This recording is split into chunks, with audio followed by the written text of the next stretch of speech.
Au sommaire de ce journal, on va revenir pour ce week-end sur les accords économiques et industriels signés hier entre la RDC et la Zambie. Les deux pays se sont engagés à produire ensemble des batteries électriques et renouvelables. Les FCC, CalCC, Milapro et Lamouka seront une nouvelle fois dans la rue ce 6 mai pour exiger le consensus autour de la question électorale. Ces forces politiques et sociales ont joint également à leurs revendications la problématique de l'insécurité à l'est du pays. Et dans l'actualité aussi, la journée de ce samedi a été retenue, journée chômée et payée à l'enseignement primaire et secondaire en RDC, alors que la journée du travail, jour férié légal, sera célébrée le 1er mai. Bienvenue à vous tous et merci d'être avec nous sur Télé 50. La journée de ce samedi était une journée chômée et payée dédiée à l'enseignement en RDC. Le thème choisi pour cette année est la gratuité de l'enseignement primaire, garantie de l'éducation pour tous.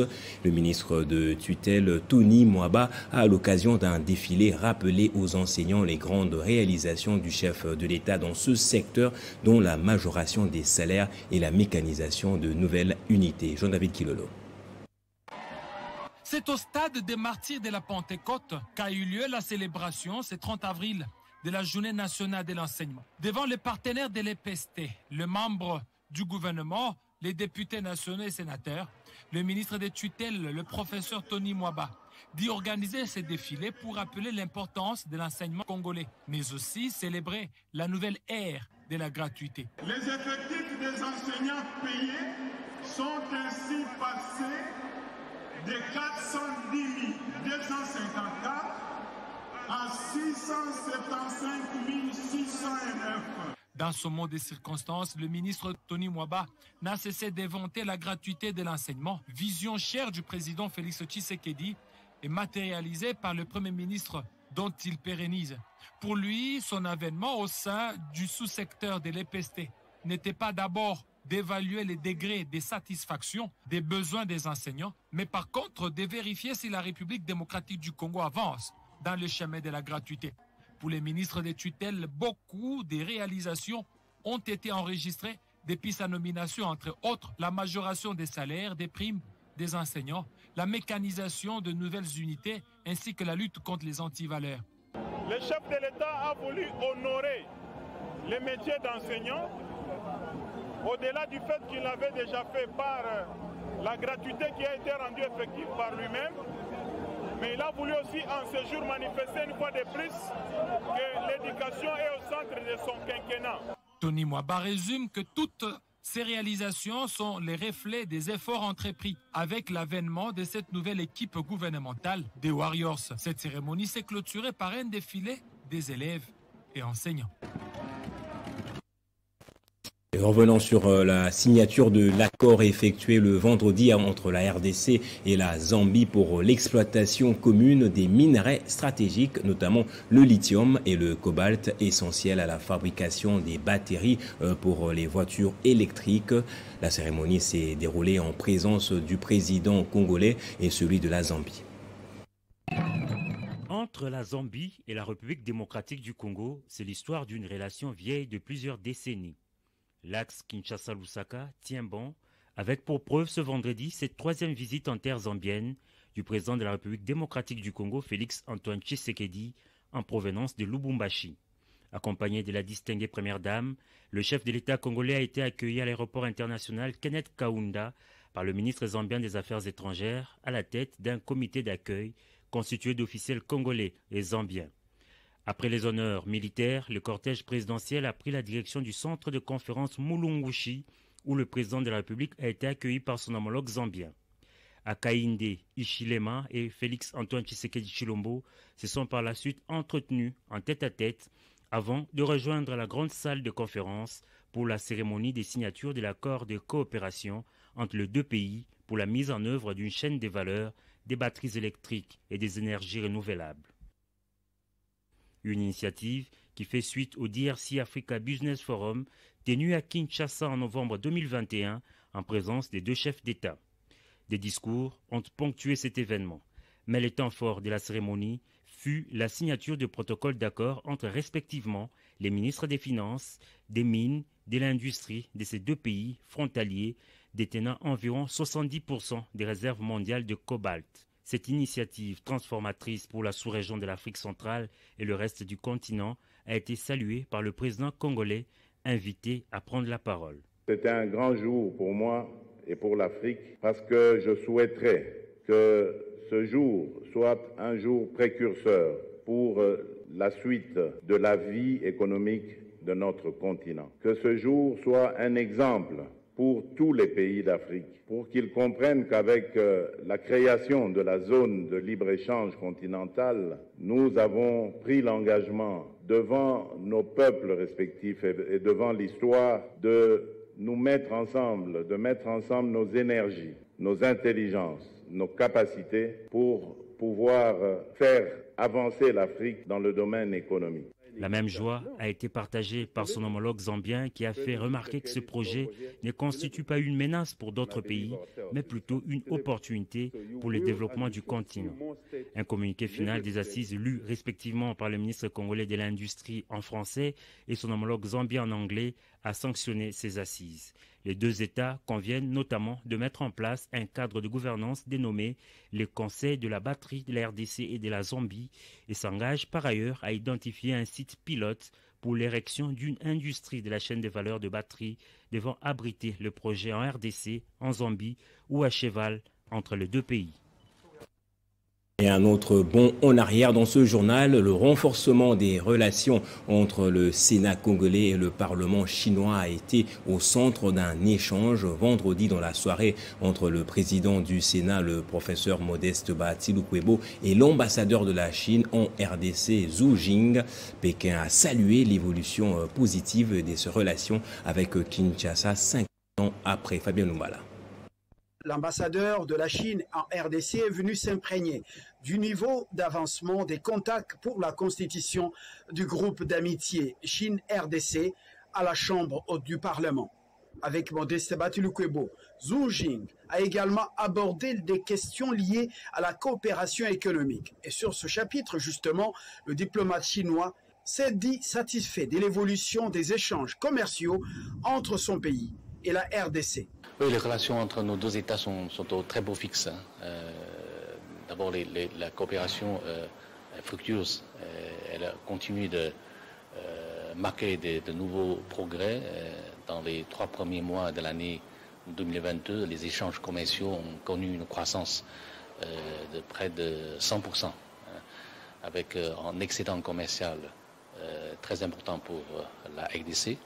Les échanges au niveau politique, nous avons un très bon dialogue de bonne qualité entre nos deux dirigeants, entre nos deux institutions, dont le Sénat joue un rôle très positif. En ce qui concerne les investisseurs chinois, à ma connaissance, le secteur agricole attire beaucoup d'intérêt auprès des investisseurs chinois, puisque la Chine est un grand pays agricole. Nous disposons de beaucoup de savoir-faire et nous sommes prêts à les faire partager avec nos amis congolais. Zhu Jing a profité de son entretien avec le président du Sénat pour lui annoncer l'organisation d'une série d'activités dans le cadre du 50e anniversaire de la normalisation de relations entre la Chine et la RDC. Et le gouverneur du Lualaba poursuit avec sa mission à Lubumbashi dans la province du Haut-Katanga dans le cadre de la table ronde du vivre ensemble entre les communautés du Grand Katanga et du Grand Kasaï. Hier vendredi, aux côtés de ses collègues du Haut-Katanga et du Kasaï oriental, Fifi Masuka était au pied de l'avion pour l'accueil de la première dame de la RDC. Poursuivant son séjour de travail dans le cadre de la table ronde sur la paix et le vivre ensemble à Lubumbashi dans le Haut-Katanga, la gouverneure intérimaire du Lualaba a consacré sa journée de ce vendredi 29 avril 2022 aux côtés de son collègue du Haut-Katanga, Jacques Kiaboula Katwe, premièrement à l'accueil de la première dame de la RDC. Militants et cadres du Front des indépendants pour la démocratie chrétienne, FIDEC, et d'autres formations politiques étaient nombreux à l'aéroport pour ovationner Denis Nyakeru Tshisekedi. Après avoir salué les personnalités qui se sont rangées au pied de son avion, l'épouse du président de la République a serré dans ses bras Marie-Thérèse Masuka Saini. On pouvait lire sur le visage de Denis Nyakeru la joie de revoir la fille aînée de l'Union sacrée de la nation, celle qui met en œuvre de manière satisfaisante la vision de Félix Tshisekedi Tshilombo dans la province du Lualaba. La première dame de la RDC a ensuite eu un bref échange au salon présidentiel. Le cortège a pris par la suite la direction de l'avenue Kamagnola.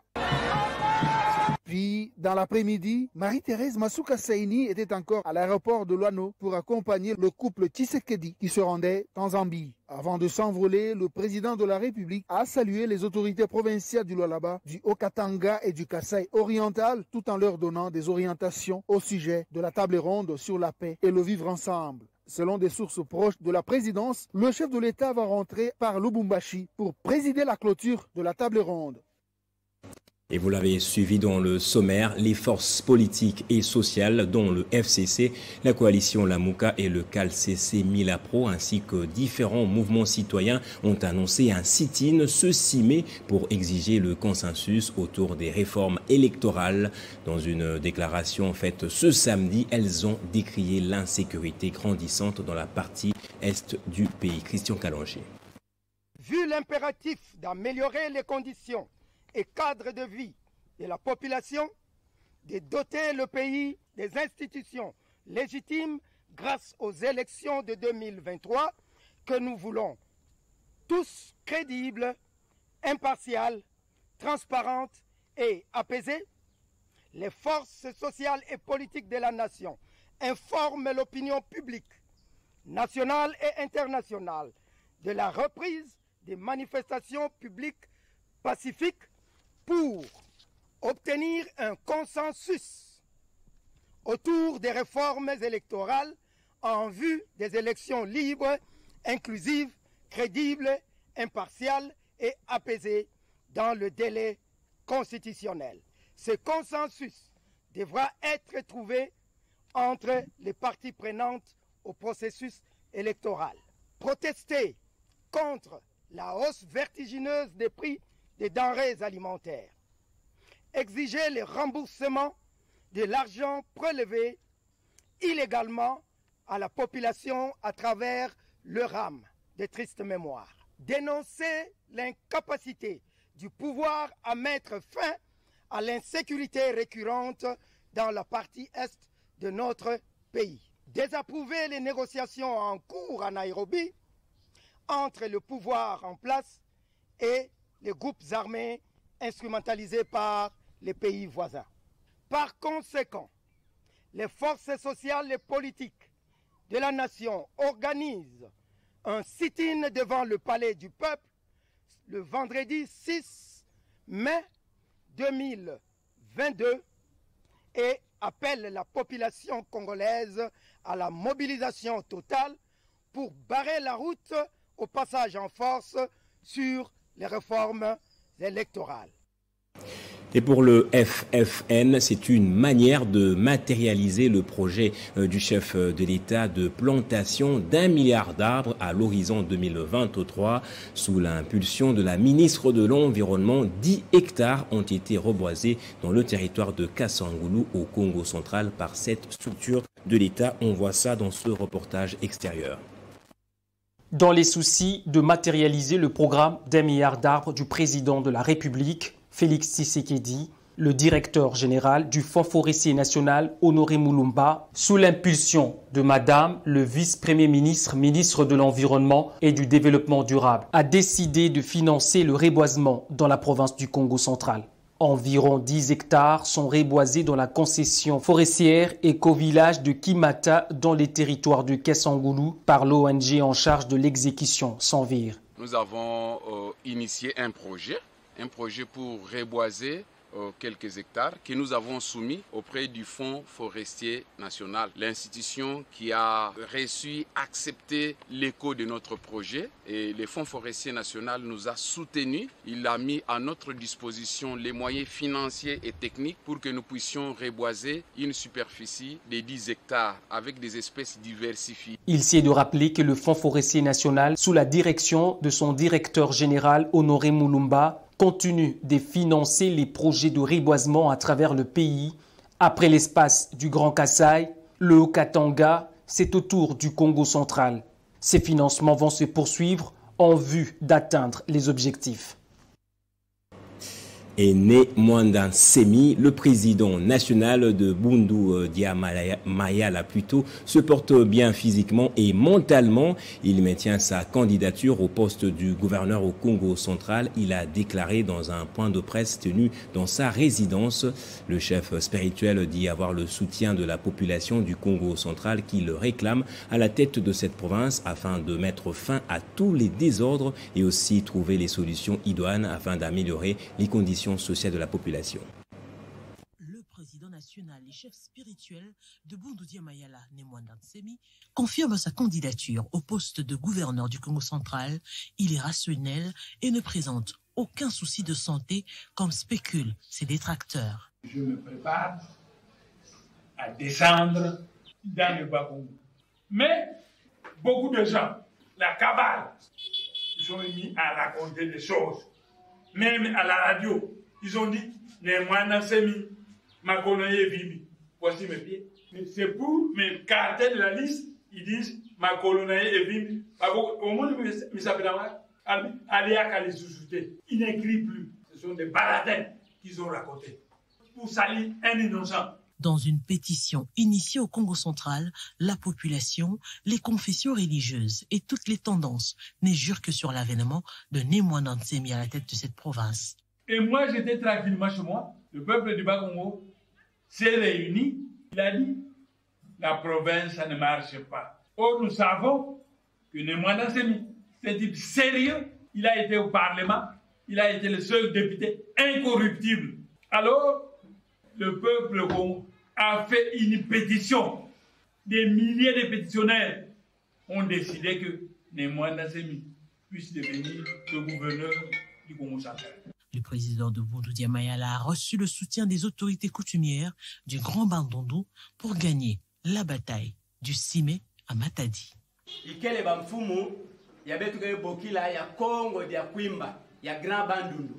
Nous sommes des chefs coutumiers du Grand Bandundu. Le Congo central et les Bandundu est un même peuple. Voilà pourquoi nous lui apportons notre soutien jusqu'à sa victoire.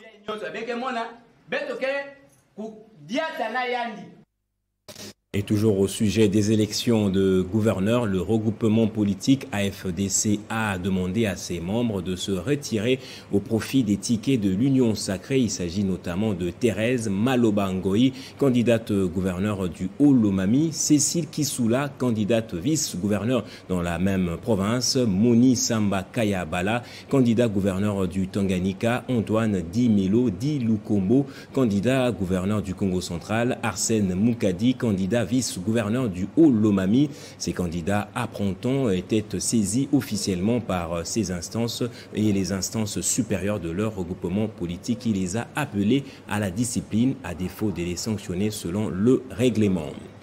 Et cérémonie de reconnaissance et de réception organisée par le nouveau comité Twibungé à l'intention du professeur Julien Kilanga, à qui l'Université catholique du Congo a décerné le titre de docteur honoris causa. Le nouveau comité de la communauté Twibungé s'inscrit dans la préservation de la valeur et des vertus de Emba. Ils sont tous contents de l'élévation de l'un de leurs fils au rang du professeur émérite de l'Université catholique au Congo. Le professeur Julien Kilanga Moussinde. Cet événement intervient tout juste après la prise de fonctions du nouveau président, le pasteur Kitenge Kisimba, de la communauté Twibungé, réunissant les ressortissants du territoire des Congolo et des Nyunzu. Il y a l'un des nôtres qui vient d'être honoré. Ce n'est pas qu'il est docteur pour la première fois, c'est un vieux docteur, plusieurs années, depuis des années, un grand professeur émérité. Ce monsieur a travaillé, il est allé représenter la République à la francophonie, il est aujourd'hui admis comme membre de l'Académie française. Et nous, là, juste 4 jours après notre élection, et nous nous sommes dit, nous ne pouvons pas le laisser partir. Ça, c'est un monument national. Et je souhaiterais même que, au niveau de la République, que cet homme soit inscrit dans les annales de cette République et que ses enseignements soient un modèle pour l'ensemble des enseignements qui sont enseignés ici en RDC. Le professeur Julien Kilanga, à qui l'UCC vient de décerner les diplômes des docteurs honoris causa, est membre de l'Académie française. De quoi réjouir la communauté Emba, qui veut pérenniser les valeurs et vertus des Twibungé, qui sont l'unité, la cohésion nationale. Et la fondation Bébé Onangelo a remis au bourgmestre de la commune de Kinshasa des outils d'assainissement et une enveloppe en soutien à l'opération Kinbopeto du gouverneur de la ville. La cérémonie s'est déroulée vendredi dans l'enceinte de la commune.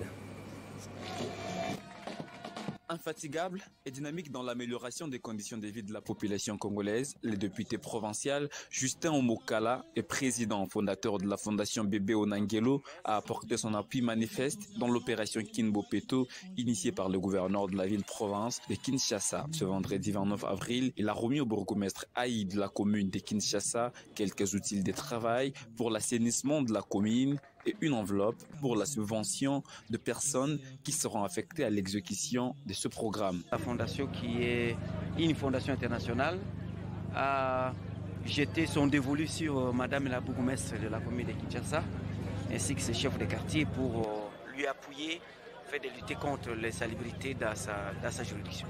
Qui est derrière moi pose la question qui est derrière le Sango Mokosi. Ceux qui sont derrière nous, c'est le peuple. Parce qu'il n'y a pas la population, nous ne pouvons rien faire. Pour sa part, Pepito Kilala a rendu un vibrant hommage au président fondateur de Bébé Onangelo pour ce geste en faveur de la population de sa commune. Je ne peux qu'au nom de tous les habitants de la commune de Kinshasa et de tout le personnel administratif de la maison communale, lui dire merci du fond de mon cœur et lui promettre que nous allons en faire bon usage et que c'est un agréable, un grand coup de pouce que lui-même ne peut imaginer. Tout est bien qui finit bien, accompagné d'une foule immense, tressaillie de joie pour cet acte. Le député Justin Omokala a marché jusqu'à son bureau situé au croisement des avenues Croix-Rouge et Province dans la commune de Kinshasa.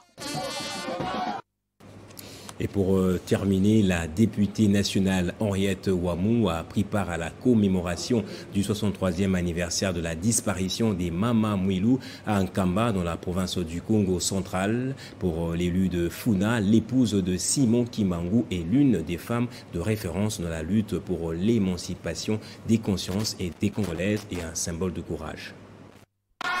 Venus de tout le coin du monde, les fidèles kimbanguistes et autres sympathisants ont commémoré avec face le 63e anniversaire de la mort physique de celle que l'église kimbanguiste considère comme porteuse du mouvement religieux en sonnant la cloche d'ouverture du ministère de son époux. J'ai cité Mama Mwilu, épouse du père spirituel de l'église kimbanguiste.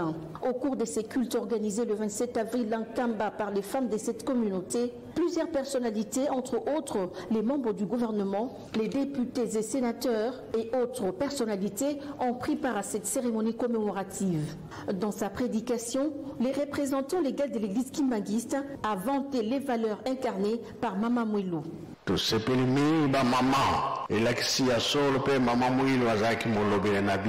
Invité par les représentants légaux et chefs spirituels de l'église kimbanguiste, la députée nationale honorable Henriette Ouamou a salué la mémoire de Mama Mwilu qui par son combat a défié l'adversité pour poursuivre les combats et asseoir l'âme kimbanguisme. Aujourd'hui, si vous voyez que l'église kimbanguiste est là, c'est grâce à cette dame qui est restée loyale à côté de son époux et en même temps qui a fait sienne la vision de son époux. Un modèle, une héroïne pour moi, Après ces cultes, l'honorable Henriette Ouamou est allé présenter ses civilités aux représentants légal et père spirituel de l'église kimbanguiste. C'était aussi un moment de partage et de prières. Représentant légal, il m'a reçu comme un bon père de famille. Moi, sa fille, je suis venu présenter les civilités d'abord et puis aussi le féliciter pour l'organisation des festivités. S'en est alors suivi la visite de l'honorable Henriette Ouamou au mausolée où repose pour l'éternité le prophète Simon Kimbangu. Comme pour dire, devoir des mémoires oblige. Rappelons que c'est le mardi 26 avril que l'honorable Henriette Ouamou s'est déplacé pour Kamba pour rendre hommage digne de son rang à Maman Melou, mais également à toute la communauté kimbanguiste. Prenons le rappel des titres à présent. On a parlé dans ce journal des accords économiques et industriels signés hier entre la RDC et la Zambie. Les deux pays se sont engagés à produire ensemble des batteries électriques et renouvelables.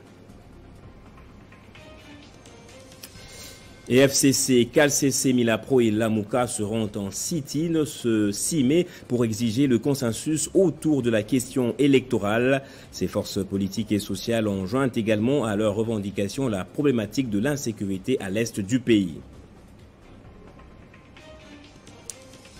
Et la journée de ce samedi a été retenue journée chômée et payée à l'enseignement primaire secondaire en RDC. Alors que la journée du travail, jour férié légal, sera célébrée le 1er mai. C'est par ici que prend fin ce journal. Merci à vous tous de l'avoir suivi. Très bonne suite de programme et soyez toujours heureux.